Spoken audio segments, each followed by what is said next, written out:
Franchement, aujourd'hui, je m'en serais bien passé. Tu veux quoi, toi? Un gin tonic? C'est parti. En fait, ça va un peu attendre. 5-10 minutes? J'ai des clients. Aujourd'hui, on s'attaque à un perso aussi spectaculaire qu'incompris, mais aussi attachant. Sir Pentious, un savant fou, une diva de l'enfer. Et peut-être, à la surprise générale, un héros. Spoiler alerte, ouais, il y a du rebondissement. Sir Pentious était un inventeur humain, né et mort au 19e siècle. Plus précisément, en 1888. À Londres, l'époque victorienne était marquée par la fascination de la technologie, les machines et la vapeur. Et Pentious baignait à fond dedans. Il était brillant, ambitieux, mais aussi dévoré par l'orgueil. Son but? Devenir une entité supérieure, transcender l'humanité grâce à la science.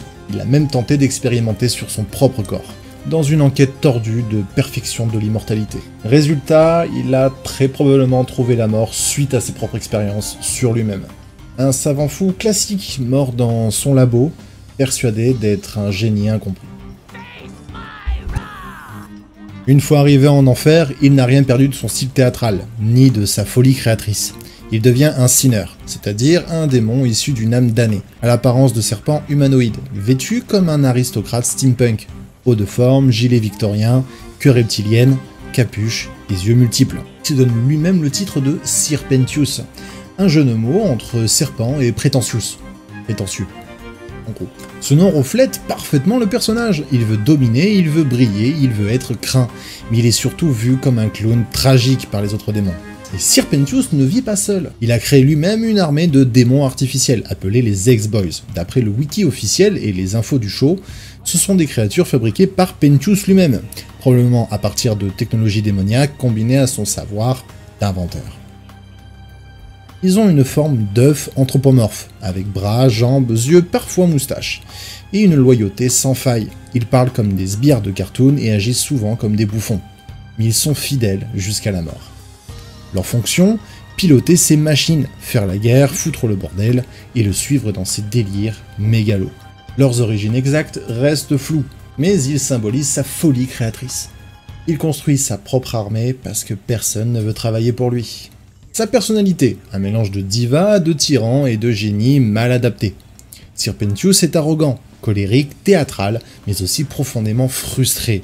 Il est coincé dans un siècle passé, refuse l'évolution de l'enfer, et pense que ses méthodes à vapeur et ses répliques grandiloquentes vont lui offrir la domination.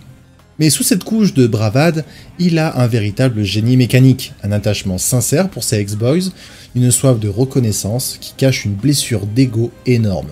Il est constamment tourné en ridicule par les autres démons, notamment Alastor, qui le bat instantanément dans le pilote. Même si c'est un loser comique, faut pas le sous-estimer. Il a un vrai arsenal. Déjà, c'est un génie en ingénierie démoniaque. Zeppelin blindé, canon à vapeur, armure et gadgets. Plus puissante et préhensile, parfaite pour le combat. Capuche à yeux multiples, lui donnant une vision large, voire hypnotique. Une morsure venimeuse implombée pour les combats rapprochés. Et surtout, il a la capacité de créer la vie démoniaque, notamment avec les X-Boys, qui le placent au-dessus de beaucoup de sinners techniquement. Dans le pilote, il tente d'attaquer Hazbin Hotel pour prouver sa supériorité, et se fait pulvériser en 3 secondes par Alastor. Humilié, rejeté encore une fois. Mais dans la série officielle, il revient. Et épisode 8, The Show Must Go On, change tout. Lors d'une attaque par Adam, l'ange exterminateur, Sir Pentious se retrouve face à un dilemme. Et là, contre toute attente, il se sacrifie pour protéger Charlie et l'hôtel. Il meurt en héros, prouvant qu'il a changé. Et bien évidemment aussi pour Cherry Bomb. Faut pas l'oublier celle-là. Et surtout, il devient le premier démon à être accepté au ciel. Ouais, t'as bien entendu. Le même Sir Pentious qui gueulait qu'il allait conquérir l'enfer, l'a quitté par le haut. Sir Pentious, c'était pas juste un clown tragique. C'est un homme brisé, devenu monstre, puis légende. Comme quoi, même les plus perchés peuvent trouver la lumière, si on leur laisse une chance. Cette histoire t'a retourné comme une omelette, n'hésite pas à lâcher ton petit pouce bleu, si t'as kiffé bien sûr. Hein. Dis-moi s'il y a un personnage que tu aimerais voir dans une prochaine vidéo, ça me ferait extrêmement plaisir. En commentaire, dis-moi aussi si je t'ai appris quelque chose. Comme d'habitude, abonne-toi si t'as le cran. En attendant, je te fais des bisous, tout partout sur les oreilles, les joues et les avant-bras, et j'en passe. Salut Jean, à la prochaine pour une nouvelle vidéo. Alors Jean, Sir Pentious quand même, hein.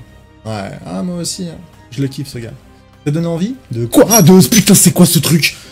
Pourquoi tu me ramènes ça? Un serpent? Non, alors ça, c'est pas trop la gueule d'un serpent. Alors d'accord, ça a des écailles, mais c'est tout, hein. Déjà, ça a des pattes. Le serpent, j'en ai pas encore vu, hein. Et t'as vu le museau?